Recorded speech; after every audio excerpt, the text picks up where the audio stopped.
Armada Global Sumut Flotilla, rombongan kapal bantuan kemanusiaan terbesar yang berlayar ke Gaza, dicegat pasukan Israel di perairan internasional. Lebih dari 40 kapal sipil dengan ratusan aktivis dari berbagai negara di dalamnya dihentikan sebelum mencapai pantai Gaza. Aksi pencegatan itu memicu gelombang protes di sejumlah negara, sekaligus menambah sorotan global terhadap krisis kemanusiaan di jalur Gaza. Lantas, apa alasan Israel mencegat armada tersebut? Simak selengkapnya dalam video berikut.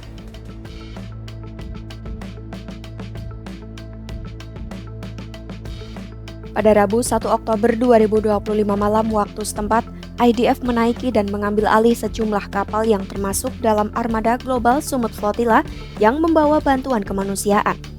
Insiden terjadi sekitar 130 km dari pesisir Gaza ketika IDF memutus komunikasi dan mengganggu sinyal armada yang mendekati wilayah blokade. Armada itu terdiri lebih dari 40 kapal sipil dengan sekitar 500 aktivis di dalamnya yang kemudian ditahan serta dibawa ke wilayah Israel. Dalam pernyataan resmi, pihak armada menyebut beberapa kapal antara lain Alma, Sirius, dan Adara dihentikan secara paksa pada Rabu malam sekitar pukul 20.30 waktu setempat. Hingga kini sedikitnya 13 kapal dihentikan di laut. Juru bicara armada, Saif Abu Sheikh, menyebut lebih dari 201 orang dari 37 negara berada di atas kapal dengan peserta terbesar berasal dari Spanyol, Italia, Turki, dan Malaysia. Ia menambahkan sekitar 30 kapal lain masih berusaha menghindari kejaran kapal perang Israel untuk bisa mencapai pantai Gaza. Menurut pihak armada, jarak mereka kini hanya sekitar 85 km dari garis pantai. Mereka juga menuding pasukan Israel sengaja merusak sistem komunikasi kapal untuk mencegah pengiriman sinyal darurat dan menghentikan siaran langsung saat penyerbuan berlangsung. Kementerian Luar Negeri Israel merilis rekaman video seorang perwira Angkatan Laut perempuan yang memperingatkan armada melalui telepon bahwa mereka mendekati wilayah terlarang. Ia menegaskan bantuan hanya boleh disalurkan lewat jalur yang sudah ditetapkan. Mereka menuduh para relawan mencoba melanggar blokade laut yang sah, meski klaim ini menuai bantahan karena dinilai bertentangan dengan hukum internasional.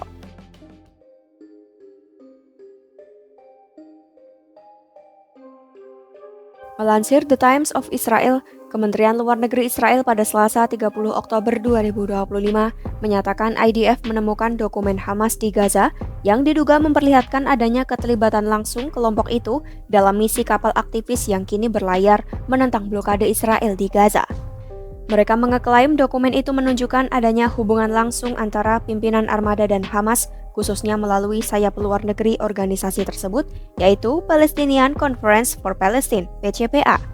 PCPA yang berdiri pada 2018 disebut Israel berperan sebagai perwakilan Hamas di luar negeri dan berfungsi layaknya kedutaan tidak resmi. Pada 2021, Israel menetapkan PCPA sebagai organisasi teroris karena dianggap bagian dari Hamas. Menurut kementerian, PCPA bergerak dengan tampilan sipil, tetapi sebenarnya mengorganisir aksi-aksi atas nama Hamas seperti demonstrasi, pawai protes, dan misi armada melawan Israel. Salah satu dokumen yang dipublikasikan adalah surat tahun 2021 yang ditandatangani Ismail Haniyeh, pemimpin politik Hamas saat itu. Dalam surat tersebut, ia disebut meminta ketua PCPA untuk menyatukan barisan. Kementerian menuding, surat itu menunjukkan dukungan terbuka Haniyeh terhadap PCPA. Selain itu, Israel mengeklaim menemukan dokumen lain di markas Hamas di Gaza yang berisi daftar anggota PCPA dan disebut mencakup sejumlah tokoh senior Hamas. Salah satunya adalah Zahir Birawi, ketua PCPA di Inggris yang dikenal mengorganisir armada aktivis ke Gaza selama 15 tahun terakhir dan pernah menjadi juru bicara armada Mavi Marmara asal Turki pada 2010. Nama lain yang muncul adalah Saif Abu Kash, anggota PCPA di Spanyol yang menurut Israel juga menjabat sebagai CEO Cyber Neptune, sebuah perusahaan di Spanyol yang diduga digunakan sebagai kedok untuk mengoperasikan puluhan kapal dalam armada Sumut. Israel menuduh keterlibatan Kash menjadi bukti bahwa kapal-kapal itu sebenarnya dimiliki Hamas secara tersembunyi.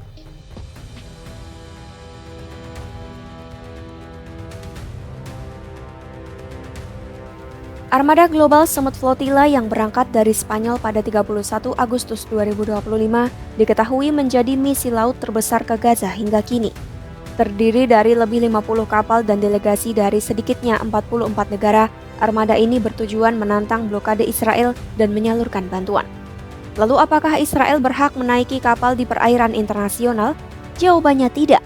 Menurut hukum laut internasional, negara yang memiliki garis pantai berdaulat penuh atas laut sejauh 12 mil laut atau perairan teritorial. Negara juga memiliki hak khusus hingga 200 mil laut di zona ekonomi eksklusif ZEE untuk mengelola sumber daya meski kapal asing tetap boleh melintas. Di luar itu terdapat laut internasional yang mencakup 64% samudra dunia dan tidak dikuasai negara manapun, melainkan diatur oleh Konvensi PBB tentang Hukum Laut atau UNCLOS 1982. Konvensi ini menjamin kebebasan berlayar, penerbangan, penelitian, penangkapan ikan hingga pemasangan kabel bawah laut dengan kapal tunduk pada hukum negara benderanya kecuali jika terlibat pembajakan atau kegiatan ilegal.